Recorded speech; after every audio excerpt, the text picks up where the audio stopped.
Boom. We are live, ladies and gentlemen, boys and girls. It's your boy, Nolan Hawkeye Anthony here, and I hope you guys are having a fantastic Saturday. The Iowa Hawkeyes are opening up a can of whoopee on the Indiana Hoosiers.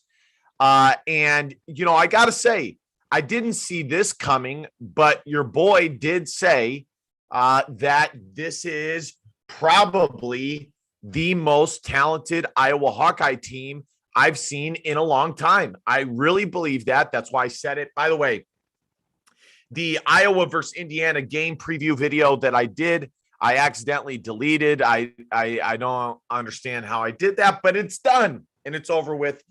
There's nothing I can do to change that. By the way, I hope you guys consider hitting that subscribe button. It really means a lot when you guys do that.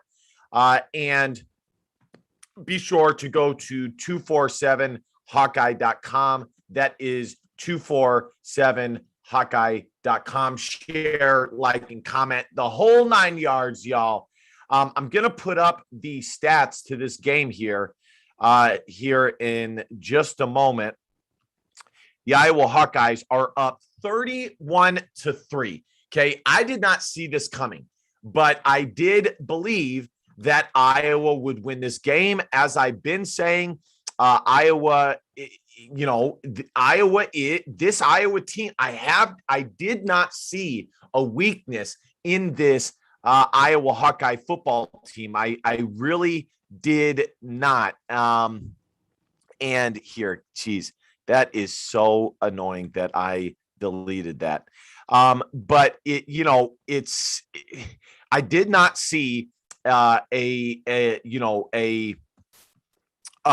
huge issue. I'm just trying to share this really quickly and get this out here before I take a dive into the stats.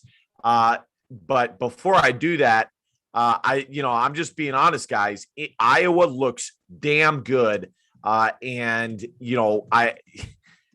how could they look better than what they just showed? They held Indiana to 3 points. And by the way, Indiana, and this may surprise people, their offense, they're not world beaters, okay? I don't want to pretend that that's the case because it most certainly is not. But here we go. By the way, as I predicted, Iowa was going to come out with so much energy, and man, what a sight that was to behold. Even I had goosebumps sitting and just watching it. This is how life is meant to be. It was beautiful seeing all those fans out there. It was beautiful seeing everybody, vibes going in and off of each other, and just the emotion, all of it. It was so amazing, and it is awesome to see. Here we are. We can see Indiana stats. Michael Penix Jr. with 3 INTs. Indiana was flustered in the first half.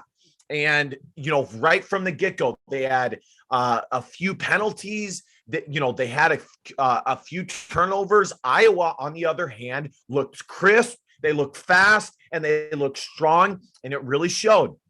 And I said that was going to happen. Iowa was going to feed off the energy, whereas Indiana was going to shrink. And I'll tell you why, okay? I played Division I water polo. It wasn't like that.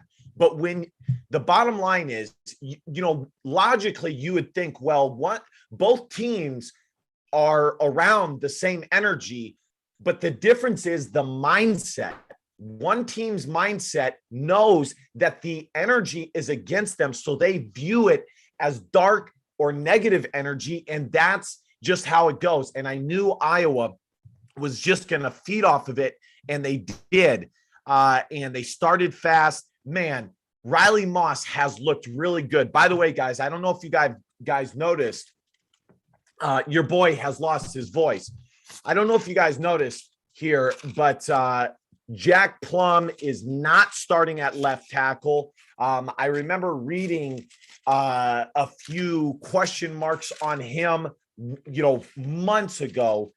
Basically, that he struggled when he came in for relief duty last year, and Mason Reichman out of Kansas has taken over the starting position at left tackle. And let me tell you guys, now Jack Plum is a very athletic guy, but Mason Reichman, when he was coming out of high school, there was film of him scoring a receiving touchdown as a tight end. And let me tell you guys, he looked excellent moving his feet and his body. So he's an athletic guy. All right, let's look at Iowa stats really quickly. My notes, amazing start. The offensive line was from left to right. Reichman, Mason Reichman, Cody Ince, Tyler Linderbaum, Justin Britt, and Nick DeJong. So let's look at some of the stats here. Spencer Petras, 9 of 18 for 98 yards. You know, my analysis of Spencer Petras, right, you know, in the first half, he looks a little not shy, but, you know, he keeps pumping it and, you know, not making a decision. And I would rather see him stay strong, because it takes a lot of energy to go forward and it takes time. You need to just pump with your shoulders, you know, bop, bop, not the full motion. So, you know, we'll see what happens there. You know, he's made some nice passes. You know, we will see what happens there. But you know, last but not least, guys, you know, Tyler Goodson from the opening snap with the nice touchdown. He looked explosive. He has 79 yards. He's averaging 7.2 yards a carry. Tyrone Tracy has been a little quiet. You know, I don't know if they are double coveraging him or if, you know, Spencer Petras is missing him. You know, I don't know for sure what's happening there. By the way, I don't know about you guys, but I was not surprised by Spencer Petras's rushing touchdown. People act like, you know, he can't run at all. Guys, he can still run. He's a freaking Division I athlete. He can move. So he looked okay there. Sam Laporta is balling.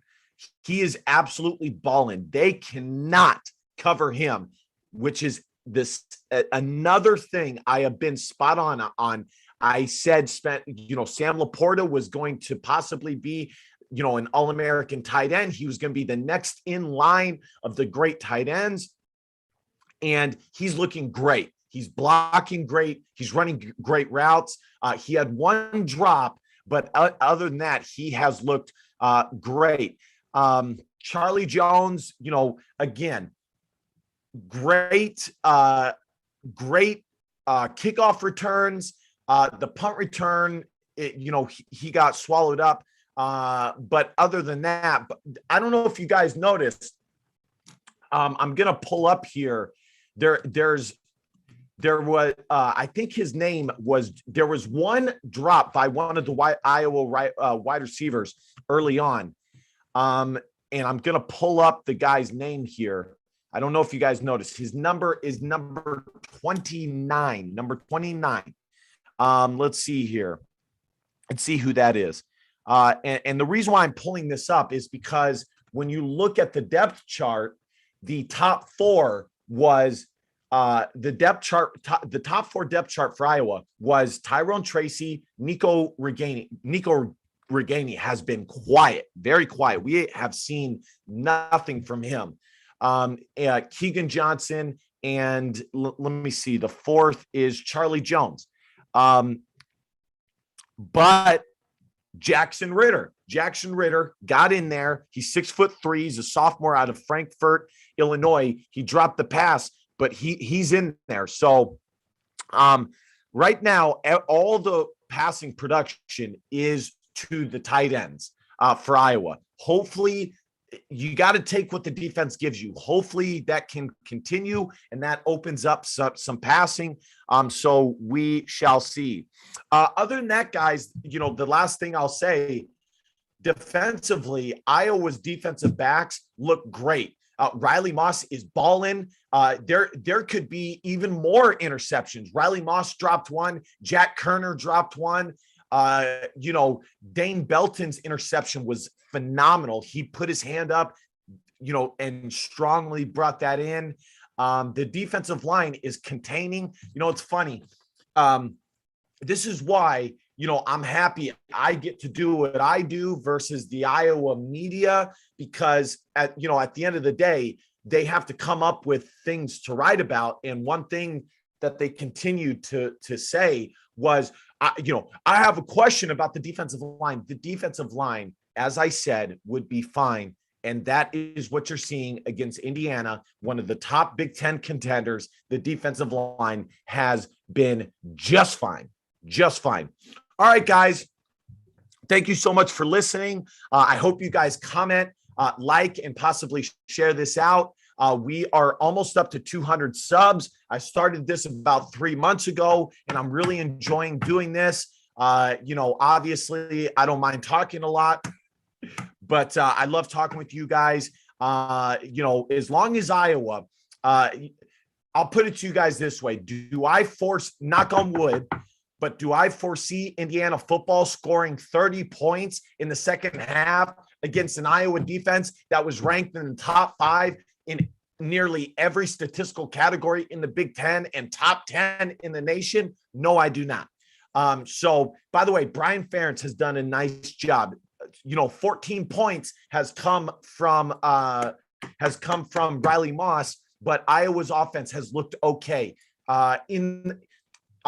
They have looked fine for a first game against a Big Ten opponent. Okay. Usually early in the season, the defense is up here and the offense is somewhere down here. So they have looked fine. I think everything should be fine. I think Iowa might win this game 50 to 10. And if they win this game by that much, you better believe they'll be top 10 in the country next in the next ranking. So, all right, guys, thank you guys so much for listening. Again, please consider subscribing, like, comment, and share. And I will see you guys after the game on the NHA podcast, but on YouTube. I will put it on YouTube, but I will upload the podcast on Anchor, SoundCloud, the whole 9 yards. And I hope you guys go over there and check it out. All right, guys, DBAP, don't be a pussy willow. In fact,